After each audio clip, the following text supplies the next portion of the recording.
ارشاد فرمایا جب حکمران ملک کے وسائل کو، ٹیکس کے پیسوں کو، قومی خزانے کو اپنی ذاتی جاگیر سمجھنے لگیں اور عیش و عشرت قومی خزانوں پہ کی جانے لگے تو قیامت کا انتظار کرو۔ پھر قیامت دور نہیں ہے، قیامت نیڑے آ چکی ہے۔ جو ٹیکس ہم دیتے ہیں ان کا مقصد ملک کا نظم و نسق چلانا ہے، لوگوں کے لیے بنیادی ضرورتوں کی تکمیل کرنا ہے، ملک کے دفاع کو مضبوط کرنا ہے اور لوگوں کے لیے آگے بڑھنے کے امکانات کو بہتر سے بہتر کرنے کی کوشش کرنا ہے۔ تعلیمی نظم ہو، صحت ہو اور دیگر انسانی بنیادی ضرورتیں ہوں، ان کو پورا کرنے کے لیے ٹیکس دیے جاتے ہیں۔ لیکن جب ہمارا دیا گیا ٹیکس حکومتی محصولات اور آمدنی کے جتنے بھی ذرائع ہیں وہ ذاتی عیش و عشرت پر خرچ ہونے لگے، الللوں تللوں پر اڑائے جانے لگے، وزیروں کی اور مشیروں کی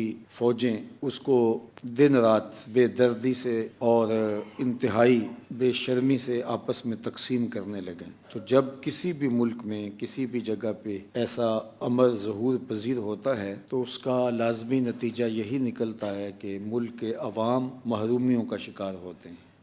لیکن جب قیامت برپا ہونے کو ہوگی تو اس وقت پوری دنیا کا نظام اس طرح ہو جائے گا کہ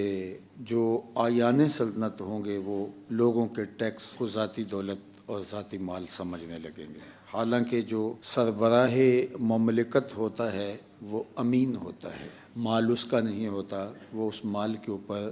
امین بن کے بیٹھا ہوتا ہے۔ والامانۃ مغنمہ، اور امانت مال غنیمت سمجھ لی جائے گی۔ کسی کے پاس امانت رکھی جائے تو وہ اس کی حفاظت کرے، امانت کو ضائع کر دینا یا امانتوں کو مال غنیمت سمجھ بیٹھنا کہ اب یہ ہماری ہے، حتیٰ کہ لوگ قرض دے کے واپس نہیں لوٹاتے۔ والزکوٰۃ مغرمہ، اور زکوٰۃ کو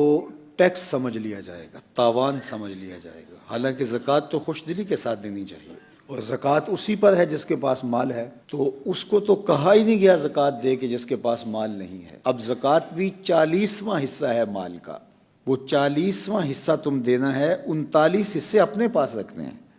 اور یہ 40واں حصہ جو تم نے دیا ہے اس کی برکت سے وہ 39 بھی پاک ہو جائیں گے۔ یہ 40واں حصہ ان 39 حصوں میں برکت پیدا کر دے گا، یہ تو تمہارے لیے بہتری کا سامان تھا۔ تو یہ قرب قیامت کے فتنے ہیں کہ لوگ زکوٰۃ خوش دلی کے ساتھ نہیں دیں گے۔ پھر ارشاد فرمایا وَتُعَلَّمَ لِغَيْرِ الدِّينِ، اور دینی علم بھی سیکھا جائے گا،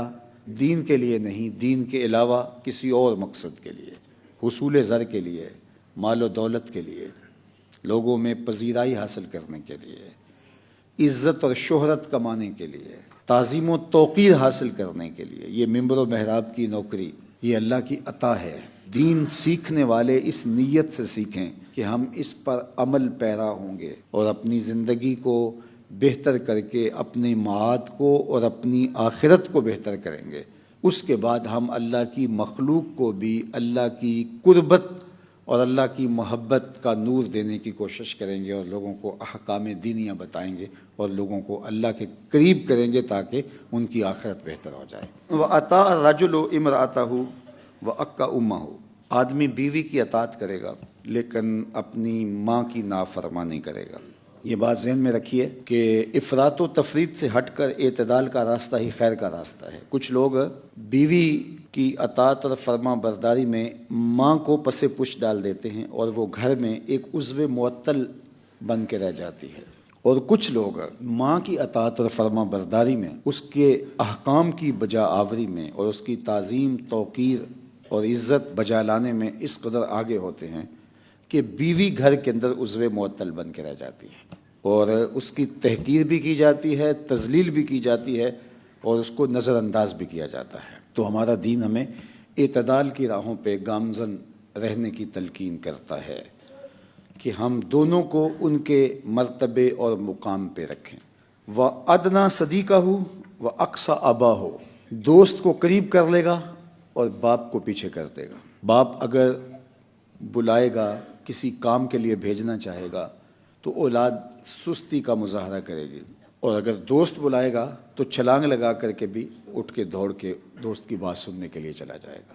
یعنی باپ کی آواز پر نہیں پہنچے گا، دوست کی آواز پہ پہنچے گا۔ باپ کی آرزو ہوگی کہ میری اولاد میرے پاس بیٹھے، میں اس سے بات کروں، تو اولاد کے پاس وقت نہیں ہوگا، مصروفیات بہت ساری ہوں گی، لیکن دوستوں کے لیے روزانہ وقت نکالے گا، دوستوں کے ساتھ گھومنے کے لیے بھی جائے گا، چائے پینے بھی جائے گا، کھانا کھانے بھی جائے گا، ٹرپ پہ بھی جائے گا، دوستوں کے ساتھ فون پہ بھی باتیں ہوں گی، سب کچھ ہوگا، لیکن باپ کے لیے وقت نہیں ہوگا۔ اس کا مطلب یہ نہیں ہے کہ دوستیاں ترک کر دی جائیں، لیکن ترجیح باپ کو ہونی چاہیے، ترجیح دوستوں کو نہیں ہونی چاہیے۔ وظاہرت الاصوات، اور فرمایا کہ آوازیں بلند ہوں گی فی المساجد، مسجدوں میں، ممبر و محراب سے شور و غل کی آوازیں لوگوں کو سنائی دیں گی۔ اس حدیث کی شرح میں علماء نے لکھا کہ اللہ کا ذکر بھی متوازن اور معتدل آواز کے ساتھ مساجد کے اندر کرنا چاہیے، وہ بھی اس تیز انداز سے نہیں ہونا چاہیے کہ جس سے عامیانہ پن جو ہے وہ جھلکتا اور چھلکتا دکھائی دے۔ مسجدوں کے تقدس کو، ممبر و محراب کے تقدس کو ملحوظ رکھا جائے۔ میں تو اپنے دوستوں کو یہ بھی کہتا ہوں کہ مسجدوں کے اندر یہ جو بے ہنگم ساؤنڈ لگے ہوئے ہوتے ہیں اور ایکو کھلی ہوتی ہے، اور پھر اتنی آواز کے باوجود بھی مقرر مطمئن نہیں ہوتا، وہ ایسے مائک کے اوپر ایسے ہاتھ رکھ کے پورے زور سے بول رہا ہوتا ہے اور لوگوں کے کان پھٹ رہے ہوتے ہیں۔ اللہ کی مخلوق کو جو اذیت پہنچ رہی ہے وہ تو پہنچ ہی رہی ہے، یہ اللہ کے گھر کے تقدس کے بھی منافی ہے کہ وہاں آوازیں بلند ہوں۔